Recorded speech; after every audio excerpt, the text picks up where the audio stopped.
Halo, halo, apa kabar Anda semua? Kembali kita ngobrol sama Bung Rocky Gerung ya. Bung Rocky, seperti kita perkirakan bahwa peristiwa pernikahannya itu sendiri antara Kaisang dan Erina itu sudah selesai lah bersama dengan pesta kemarin. Tapi buntut dari cerita dari peristiwa itu justru masih terus panjang gitu ya.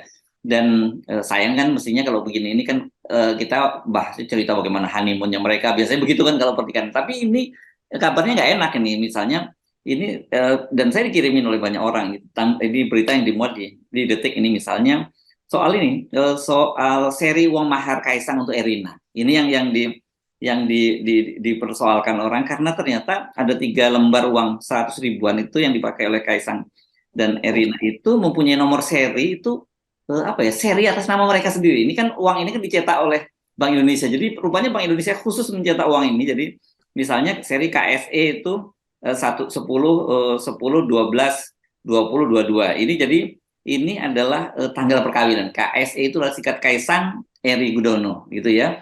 Dan itu menikahnya kan tanggal 10 bulan 12 tahun 2022. Kemudian ESG itu Erina Sofia Gudono itu dia lahirnya tanggal 11 Desember 96. Sementara yang satu lagi uangnya KSP 25 12 94. Ini adalah tanggal lahir dari Kaisang tanggal 25 Desember 94. Nah, orang kemudian menyoroti ini kan berarti dicetak khusus oleh Bank Indonesia dan biasanya nomor-nomor seri ini untuk momen-momen tertentu iya, tapi kalau momen personal seorang anak presiden kan orang kemudian jadi bertanya-tanya gitu, Bung Rocky. Coba kita uji kalau Habib Rizik misalnya minta supaya ada seri khusus dia, mungkin nanti ada acara Maulidan nanti, lalu karena dia anggap bahwa ini Maulidan pertama di mana dia bisa berceramah setelah mungkin masih ada masa adaptasi setelah keluar dari penjara, lalu dia minta seri HRS gitu, HRS 212 misalnya, mau dicetak nggak tuh? Ya, ya, ya, ya, ya. Jadi ini soalnya tuh, kita ingin ada keterangan. Kan perkawinan bukan peristiwa negara. Ya. Jadi kalau negara mencetak sesuatu uang itu untuk penghargaan, sama seperti Pak Prabowo kasih jabatan tituler, mesti ada keterangannya tuh. Ya, ya. Teman kita Deddy Corbuzier itu peristiwa apa? Sehingga negara memberi pangkat pada seorang sipil, yaitu pangkat kemiliteran. Itu sama aja masalahnya itu. Nah, hal yang lebih drastis adalah orang akan bikin atau akan menuntut perbandingan yang setara itu tadi itu. Jadi setiap orang misalnya berhak untuk minta dicetakkan uang. Jadi semua perkawinan juga bisa sebetulnya minta ke Bank Indonesia. Lama-lama Bank Indonesia akan mencetak belangkonya aja sehingga tinggal diisi itu siapa yang mau dapat nomor seri kan. Jadi presiden ini adalah presiden yang buruk karena tidak bisa hanya karena anak presiden lalu diistimewakan oleh Bank Indonesia. Itu Bank Indonesia itu pejabat moneter, bukan petugas sablon yang bisa nyablon sesuai dengan permintaan privat kan. Jadi etika ini yang mesti mesti diperiksa karena udah diberitakan oleh apa tadi yang diberitakan Detik.com gitu ya. Iya.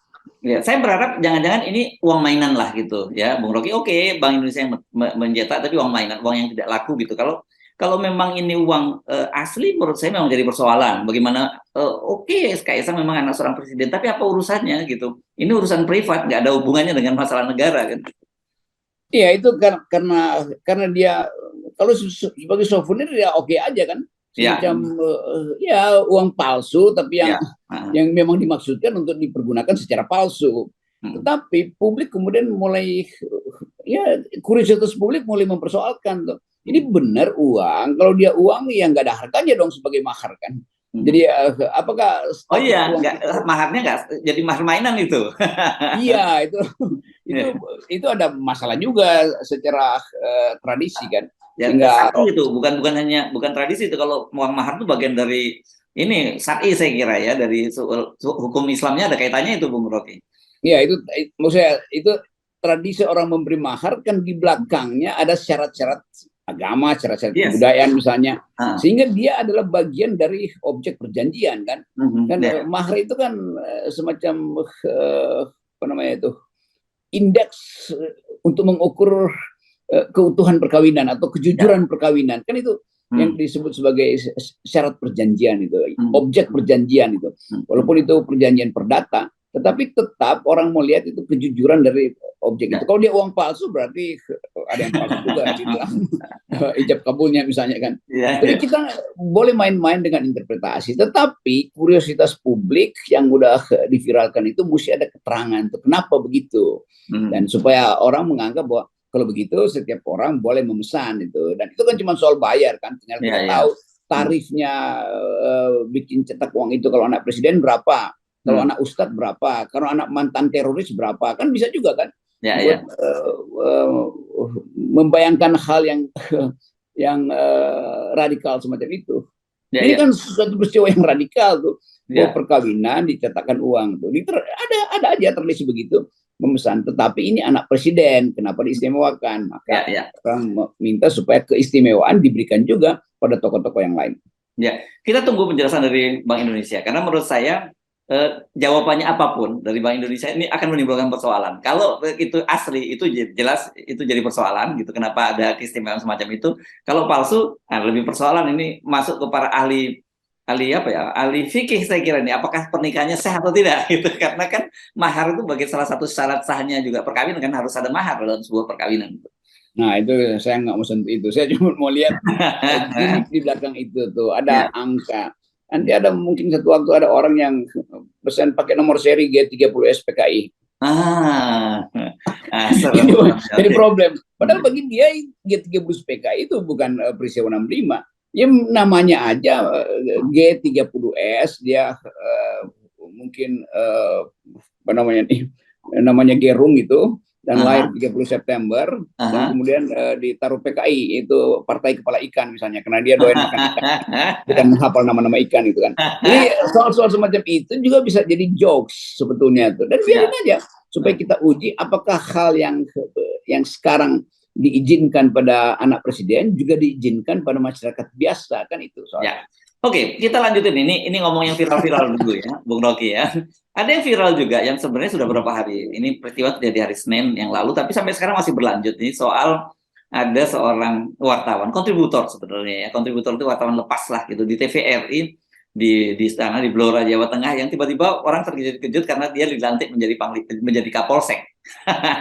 Belakangan diakui bahwa oh iya dia ini memang sebenarnya wartawan yang tugas penyamaran. Tapi dan kemudian yang jadi persoalan, dia ini rupanya nyamarnya serius banget.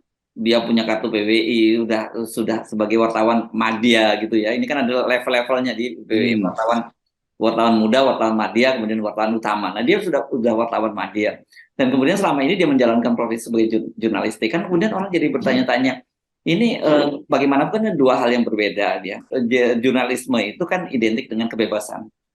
Dan perlu kemerdekaan, dan itu bagian dari demokrasi, independensi media. Nah, kalau kemudian ternyata media-media semacam ini kemudian disusupi oleh para anggota kepolisian, kan jadi persoalan.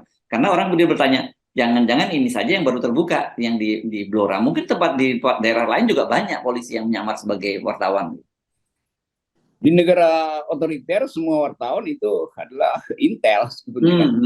Jadi kalau di sini ada satu orang anggap jadi etika demokrasi kok nggak berlaku ya, kan itu intinya tuh. Dan zaman Jepang itu tukang rokok di pojok-pojok menteng itu adalah intel tuh.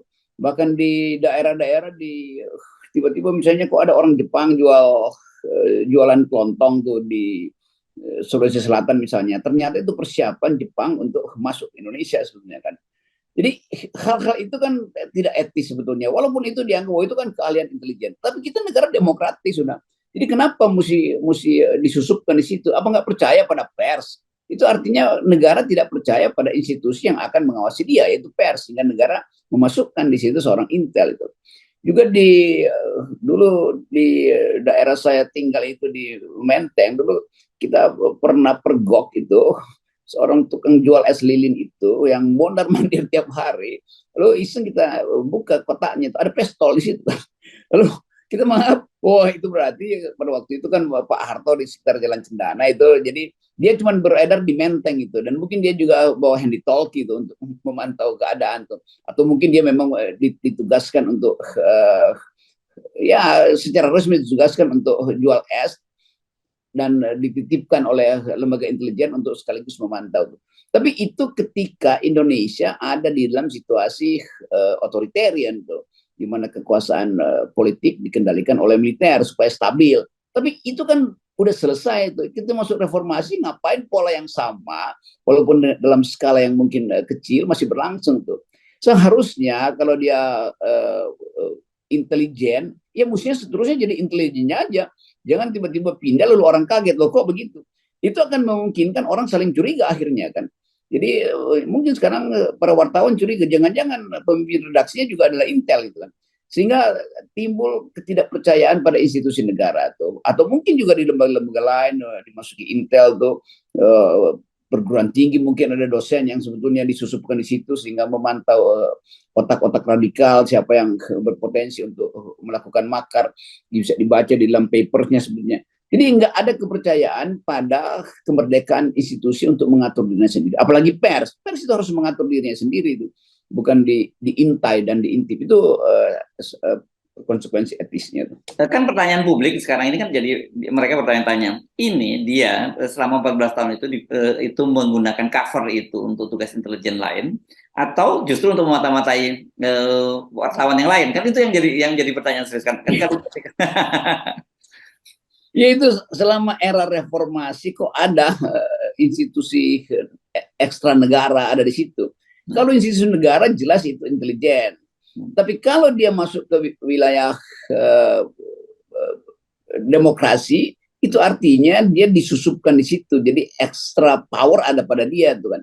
Kan perintah pasti Anda jadi wartawan tapi sekaligus melaporkan apa yang ada di meja redaksi itu, atau berupaya untuk mendekati narasumber dan pengaruhi cara berpikirnya itu. Kan itu intinya kan. Jadi pengendalian opini publik juga akan terjadi kalau aparat intelijen beroperasi di wilayah yang terbuka. Kan jurnalisme kita jurnalisme yang terbuka tuh, sementara intelijen beroperasi di wilayah tertutup tuh. Ya. Walaupun prinsipnya sama-sama mengumpulkan keterangan ya, tapi secara terbuka dan jangan lupa itu juga diatur oleh undang-undang gitu ya. Bahwa dalam ketentuannya nggak boleh seorang yang punya profesi lain gitu, apalagi profesi alat keamanan negara ini menurut saya jangan dianggap soal sepele, ini soal yang serius gitu. Ya kita mau dengar apa nanti keterangan dari pihak kepolisian sebetulnya. Kepentingan apa seseorang disusupkan ke dalam institusi pers, dan kepentingan apa yang akhirnya seolah-olah dibocorkan bahwa dia adalah intel kan. Kan dengan mengangkat dia jadi Kapolres ya, Kapolsek, apa namanya, perwira ini, kemudian dia mesti dapat keterangan baru kan. Kan dia tahu bahwa dia akan dikenali oleh bekas temannya tuh. Apa ini sekedar prank misalnya tuh, atau April Mop, kan mesti ada keterangannya. Walaupun saya anggap ya lucu juga sih, pada akhirnya dia harus diekspos bahwa dia pernah jadi intel kan. Atau mungkin ada soal lain, kapasitas intelnya udah berkurang atau nggak diperlukan lagi. Tapi tetap di dalam dunia intelijen, sekali jadi intel itu seumur hidup jadi intel sebetulnya tuh. Nah, ini ada bagian yang serius, tapi ada bagian yang lucu juga kan. Tiba-tiba kepergok, oh lu ternyata tuh.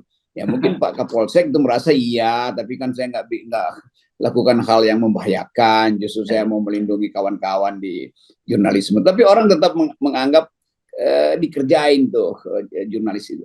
Ya. Ini menurut saya lucu, kenapa kok kemudian tiba-tiba diberi pekerjaan terbuka kan? Kalau misalnya intelijen tetaplah dia ditarik, misalnya tetap tugas-tugas intelijen gitu. Ini kan begitu, namanya intelijen yang nggak boleh terbuka. Nah ini menurut saya juga aneh juga gitu. Itu motifnya, ya saya kira mau ngeprank doang tuh. Atau mau beri peringatan bahwa di tempat lain kita tanam loh orang tuh, nanti satu waktu Anda kaget lagi nih.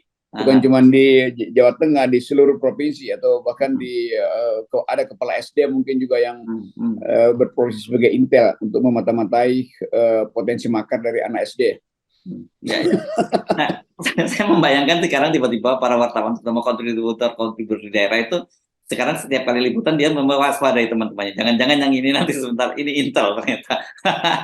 Dan lebih berat lagi kalau kemudian publik yang berasa begitu. Jadi wartawan akan terhalang, orang merasa nggak mau bicara pada wartawan. karena takut salah-salah ini wartawan intelnya nyamar jadi wartawan, saya udah banyak ngomong lagi kan gitu. Itu kecurigaan akhirnya meluas, yang hal yang sebetulnya udah distandarkan supaya saling percaya antara jurnalis, sekarang jadi saling ketidakpercayaan. Jadi kalau akhirnya jurnalis bikin kesalahan, dia akan bilang saya dipengaruhi oleh Intel loh. Dan orang bingung tuh, yang mana? Silahkan cari sendiri tuh. Tapi saya ketika membaca kemarin, sejak kemarin saya mikir-mikir apa sebenarnya terjadi pada negara ini. Kok sampai kalau dulu kan memang orang, kalau di negara-negara seperti negara komunis seperti Rusia dan sebagainya gitu kan, dulu memang kita dengar kita diminta memantai teman-teman kita sendiri kan, itu ya Bung Rocky ya. Kalau di Indonesia masa terjadi hal semacam itu gitu. Ya nanti supaya imbang, ada jurnalis yang juga merangkap sebagai Intel itu. Kalau ini kan Intel disusupkan ke jurnalis. Sekarang jurnalis disusupkan ke wilayah Intel.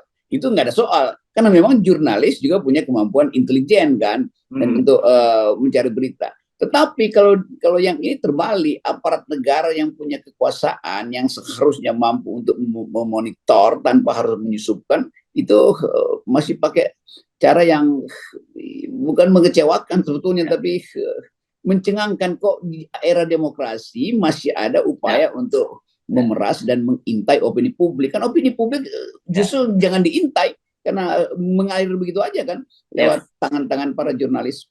Dan satu waktu mungkin akan ada yang bersangkutan akan menunjukkan ini yang saya tulis sebetulnya tidak tepat loh, tapi karena saya diminta untuk menulis yang tidak tepat, maka saya mau tarik kembali tulisan itu yang mungkin 10 tahun lalu dia tuliskan. Kan dia mesti bertanggungjawabkan juga mana tulisan yang sebetulnya pesanan gitu. Jadi sekarang orang menganggap mesti evaluasi tulisan-tulisan beliau itu, pasti ada yang bersifat insinuasi itu. Itu intinya. Mudah-mudahan nggak ada, tapi saya kira demi kejujuran Pak Kapolsek mesti terangkan dong, yang mana yang sebetulnya berita, yang mana yang sebetulnya framing, kira-kira begitu. Oke. Ya, siap dan. Oke, baik, terima kasih Bung Rocky, dan tetap kita kawal dengan 0% ya. Dengan saya kira kawal dengan 86.